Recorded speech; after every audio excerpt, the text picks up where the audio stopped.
আগামী দিন বলে যাচ্ছে আপনার চ্যানেলের মাধ্যমে ভাইয়ের পক্ষে থাকবো। আজকে যদি এক ভাই ভাঙড় থেকে দাঁড়িয়েছে, আর এক ভাই যদি ক্যানিং থেকে দাঁড়ায়, ফুরফুরা শিবে একটা আওলাদ যদি ক্যানিং থেকে দাঁড়ায়, তো ক্যানিং এর মানুষরা তো অক্সিজেন পেয়ে যাবে। লড়াইটা জোরদার হবে এটুকু বলা যেতে পারে, কারণ সেখানে ক্যানিং পূর্বে ভাঙড়ের মতোই সেখানে ফুরফুরার আর আবেগটা ওখানে রয়েছে। ফুরফুরার আবেগটা অনেকটা বড় একটা অ্যাডভান্টেজ দেবে, মাইলেজ দেবে, কিন্তু সেটাই কিন্তু সব বা সর্বস্ব নয়। সেখানে আইএসএফের ক্যান্ডিডেট কিন্তু গতবারেও ছিল, কিন্তু তারা মাটি কামড়ে শেষ পর্যন্ত লড়াইটা কিন্তু দিতে না পারার জন্যই কিন্তু সেখানে কিন্তু তারা ওইখানে পরাজয় বরণ করতে হয়েছে। একদিকে ক্যানিং পূর্বের দুর্দান্ত প্রতাপ তৃণমূলের নেতা শওকত মোল্লা, আরেকদিকে ফুরফুরা শরীফের পীরজাদা কাশিম সিদ্দিকী। যদি এরা একে অপরের বিরুদ্ধে ভোটের ময়দানে প্রতিদ্বন্দ্বিতা করেন কেমন হবে? না, একটা জিনিস বলি যে রাজনীতিতে মানে শেষ কথা বলে কিছু হয় না। যতক্ষণ পর্যন্ত না আপনার গণনা কমপ্লিট হচ্ছে ততক্ষণ পর্যন্ত কিন্তু শেষ কথা বলা যায় না। আর রাজনীতি, বিশেষ করে বাংলার রাজনীতি হচ্ছে সংগঠন ভিত্তিক রাজনীতি। সে সংগঠন থাকতে হবে, বুথে বুথে সংগঠন থাকতে হবে। তাই কাশেম সিদ্দিক অবশ্য এটা নাম বটে, কিন্তু সেখানে যদি তার সংগঠন না থাকে, তার যদি লোকজন না থাকে, বুক চিতিয়ে মাটি কামড়ে পড়ে থেকে লড়াই করার যদি সঠিক নেতৃত্ব না থাকে, তাহলে কিন্তু ওই শওকত মোল্লা অবশ্যই তিনি একটা পোড় খাওয়া। তিনি দীর্ঘদিন ধরে বামফ্রন্টের আন্দোলন করেছেন। 2009 সালে বামফ্রন্ট বিদায় নেওয়ার পরে প্রায় 6 মাস পরে নভেম্বর 2009-এ তিনি কিন্তু সেই বামফ্রন্ট ছেড়ে দিয়ে কিন্তু এই শাসক দল, বর্তমান শাসক দল তৃণমূলের নাম লিখিয়েছে, এবং তৃণমূলেও তিনি এখন রাজ্য সাধারণ সম্পাদকের ভূমিকা পালন করছেন, এবং সেকেন্ড ইন কমান্ড অভিষেক বন্দ্যোপাধ্যায়ের খুব কাছের মানুষ বলে পরিচিত। ফলে তিনিও দীর্ঘদিন ওখানে এমএলএ থাকার কারণে সেখানে তিনি তার যথেষ্ট সংগঠন, যথেষ্ট কাজকর্ম করেছেন।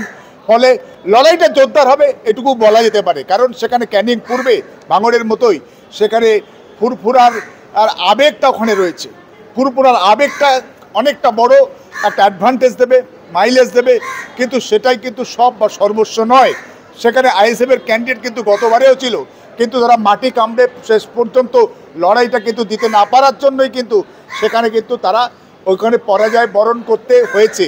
ফলে শেষ মুহূর্ত পর্যন্ত লড়াইটা থাকা দরকার, এবং সেখানে আমি মনে করি আইএসএফের প্রত্যেকটা জায়গায় প্রার্থী দেওয়া দরকার। ওই নাম কস্তে কিছু মানুষকে নয়, জো হুজুর টাইপের নয়, যাদের আত্মসম্মান বোধ আছে, আত্মমর্যাদা বোধ আছে, যারা লড়াই করতে জানে, যারা প্রতিবাদ করতে জানে, যারা প্রতিরোধ করতে জানে পলিটিক্সে, এগুলো সবই গুরুত্বপূর্ণ।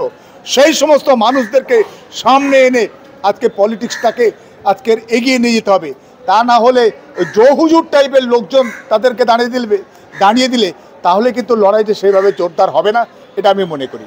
আমরা চাই এই যে কালা ওয়াকফ সংশোধনী আইন, এটা অবিলম্বে প্রত্যাহার করা হোক, কিন্তু তাকে কেন্দ্র করে মুসলিম সমাজের কিছু ভুইপড় লোকজন, তারা আজকে নেতা হওয়ার জন্যে তারা উঠে পড়ে লেগে একেবারে ব্রিগেড ঘোষণা দিয়ে একেবারে সব জায়গার প্রধান বক্তা এবং প্রথম বক্তা সেজে গেল, এবং তার সঙ্গে কিছু ভালো মানুষ তারাই ভুল মানুষের সঙ্গে জড়িয়ে তারাও কিন্তু এই বদনামের ভাগী হয়ে গেল। সামগ্রিকভাবে মুসলিম সমাজের আবেগটাকে আজকে মিসইউজ করা হয়েছে, এবং তাদেরকে মানসিকভাবে আঘাত দেওয়া হয়েছে, এবং যে উগ্র সাম্প্রদায়িক শক্তি সঙ্গীরা তারাও কিন্তু উল্লসিত হলো যে ব্যাপারটা এই কলকাতার বুকে তারা ব্রিগেড ডাকলো, করতে পারলো না, মুরদ নেই, বড় বড় কথা। এটা কিন্তু আমাদের মুসলিম সমাজের জন্য একটা বড় ধাক্কা এবং লজ্জার এবং অপমানের ঘটনা ঘটেছে। কিছু মানুষের ভুল পদক্ষেপের জন্য, ভুল কাজের জন্য আজকের এইভাবে মুসলিম সমাজ সামগ্রিকভাবে এরকম একটা সংবেদনশীল একটা ভয়ঙ্কর কালা কানুন, তার বিরুদ্ধে যে মুসলিম সমাজ আজকের ভিতরে ভিতরে ভয়ঙ্করভাবে যন্ত্রণাদগ্ধ হচ্ছে, সেই আবেগটা কিন্তু আজকে ধাক্কা খেলো, এবং আমরা লজ্জিত হলাম সামগ্রিকভাবে কিছু লোকের ভুল কর্মকাণ্ডের জন্য, ভুল মানে উপস্থাপনার জন্য বা ভুল পদক্ষেপ নেওয়ার জন্য। ভবিষ্যতে এই সমস্ত ভুল লোকদের থেকে আমাদের সাবধান এবং সতর্ক থাকা দরকার। এই যে মুখ্যমন্ত্রী তিনি বলেছিলেন যে আন্দোলন করতে হলে দিল্লিতে গিয়ে করুন, সেটা নেতৃত্ব ধরে বললেন, কিন্তু মুর্শিদাবাদে গিয়ে কঠোরভাবে বললেন যে গুলুগুলি করবেন না, আর এই ওয়াকফ নিয়ে আমাকে জিজ্ঞাসা করবেন না, ওয়াকফ নিয়ে কেউ গুলুগুলি করলে আমার থেকে খারাপ কেউ হবে না। তারপর থেকে দেখলাম যে কিছু যারা নেতা ছিল, যারা এই ব্রিগেড সভা করে বলেছিল, তারা একটু ঝিমিয়ে গেল। কি বলবেন? এখন ব্যাপারটা হচ্ছে মুখ্যমন্ত্রী তিনি একটি রাজনৈতিক দলেরও তিনি প্রধান এবং সুপ্রিমো, তার একটা রাজনৈতিক অবস্থান আছে এবং আমরা জানি এবং মানি যে পশ্চিমবঙ্গে এই মুহূর্তে একটা সাম্প্রদায়িক শক্তি, বিভেদকামী শক্তি, আরএসএস এর রাজনৈতিক শাখা বিজেপি, তারা ক্ষমতা দখলের জন্য মরিয়া এবং তারা একটা মেরুকরণের রাজনীতি করছে। অবশ্যই আমরা ওয়াকফ সংশোধনী আইনের বিরুদ্ধে আমরা প্রতিবাদ করব, আন্দোলন করব। গণতান্ত্রিক আন্দোলন করার আমাদের একটা গণতান্ত্রিক অধিকার, গণতান্ত্রিকভাবে আন্দোলন করার, এবং সেটাকে সাংবিধানিক অধিকার, সেই অধিকারটাকে কেউ কেড়ে নিতে পারে না। মুখ্যমন্ত্রী বলুন আর অন্য কেউ বলুন, প্রধানমন্ত্রী, সবাই কিন্তু আমরা আইনের এবং সংবিধানের মাধ্যমে আমাদের সবাই মেনে চলতে হয় এবং আমরা মেনে চলতে বাধ্য। ফলে কেউ আইনের ঊর্ধ্বে নয়, ফলে সবারই কিন্তু আন্দোলন করার অধিকার আছে, সেটা কেউ কেড়ে নিতে পারে না। তবে মুখ্যমন্ত্রী তার রাজনৈতিক বাধ্যবাধকতার কারণে, রাজনৈতিক অবস্থানজনিত কারণে হয়তো কথা বলেছে। তবে এটুকুনিও বলবো যে মুসলিম সমাজের আজকে প্রচণ্ড তারা শকড, আহত, তারা সেই আহত এবং তাদের যে সেন্টিমেন্ট, এই যে ওয়াকফ সংশোধনী আইন, যেখানে তাদের মসজিদ, তাদের মাদ্রাসা, তাদের খানকা, তাদের কবরস্থান, যেটা শত শত বছর ধরে তার পূর্বপুরুষরা শুয়ে আছে, সেগুলোকে কবজা করার জন্য কেন্দ্রীয় সরকার একটা কালা কানুন আনবে আর মুসলিম সমাজ আন্দোলন করবে না, প্রতিবাদ করবে না, প্রতিরোধ করবে না, চুপচাপ ঘরে বসে থাকবে, এটা হতে পারে না। এটাই কথা আসা দরকার ছিল, এটাই বলা দরকার যে ব্যাপারটা আপনারা আন্দোলন করুন গণতান্ত্রিকভাবে এবং শান্তিপূর্ণভাবে, সেখানে কোনো রকম কোনো মানে হঠকারিতা না হয়। এবং অবশ্যই আমাদের মাথায় রাখতে হবে যে আজকে যে সাম্প্রদায়িক মেরুকরণের জন্য যে একটা রাজনৈতিক দল মরিয়া হয়ে রয়েছে 2026-এ ক্ষমতা দখলের জন্য, তারা যাতে কোনোভাবে সেই মেরুকরণের সুযোগ না পায়, আমাদের এই আন্দোলন, এই প্রতিবাদ বা এই যে ওয়াকফ সংশোধনী আইনের বিরুদ্ধে আমাদের কোনো পদক্ষেপ যেন তাদেরকে সুবিধে পাইয়ে না দেয় বা মেরুকরণের সুযোগ বৃদ্ধি না পায়, এটা আমাদের মাথায় রেখে কথা বলতে হবে এবং কাজ করতে হবে। মুসলিম নেতা পশ্চিমবঙ্গ তথা ভারতবর্ষে মুসলিম নেতার বড় অভাব। এই যে ব্রিগেডের সভাটা, সেই নেতৃত্বদের অভাবেই বানচাল হয়ে যাওয়ার মুখে পড়ছে নাকি?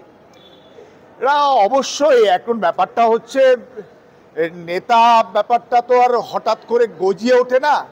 নেতা কাজের মধ্য দিয়ে উঠে আসে, গণতান্ত্রিক ব্যবস্থাপনার মধ্যে দিয়ে উঠে আসে। আসলে মুসলিম সমাজ মেনে নিতেই হবে যে সামগ্রিকভাবে বাংলার মুসলিম সমাজ কি ভারতবর্ষের মুসলিম সমাজ নেতৃত্বহীনতায় ভুগছে, এটা একেবারে বাস্তব সত্য। কিন্তু সেই জায়গায় দাঁড়িয়ে কিছু ভুল মানুষ, কিছু ধান্দাবাদ মানুষ, যারা ব্যক্তিগত জীবনে চূড়ান্ত অসৎ, যারা বিভিন্ন মানে শিক্ষা প্রতিষ্ঠান, বিভিন্ন জায়গায় যারা ঢুকেছে এবং সেখানে গিয়ে ঘাবলা করে, সেখান থেকে চুরিচামারি করে বা কাউকে ল্যাং মেরে, কাউকে সাইড করে দিয়ে তারা বিভিন্ন রকম দখল করেছে বা বিভিন্ন সময় তারা বিভিন্ন রাজনৈতিক দলের সঙ্গে সম্পর্ক রেখেছে, সেখান থেকে তারা টাকা পিটিয়েছে, টাকা কিনে ফ্ল্যাট কিনেছে, অনেক কিছু বিষয় সম্পত্তি করেছে।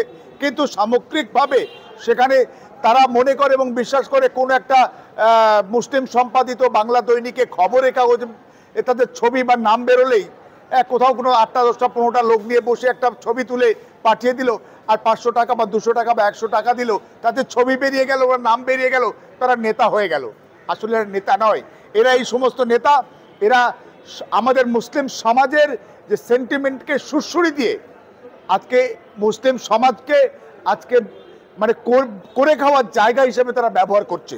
ফলে এই সমস্ত ভুল মানুষ, ধাপ্পাবাজ মানুষ, তারা যদি কখনো ভালো কাজে হাত দেয়, ভালো কাজটাও ক্ষতি বা খারাপ হয়ে যাবে। ফলে তাদের থেকে সাবধান থাকতে হবে।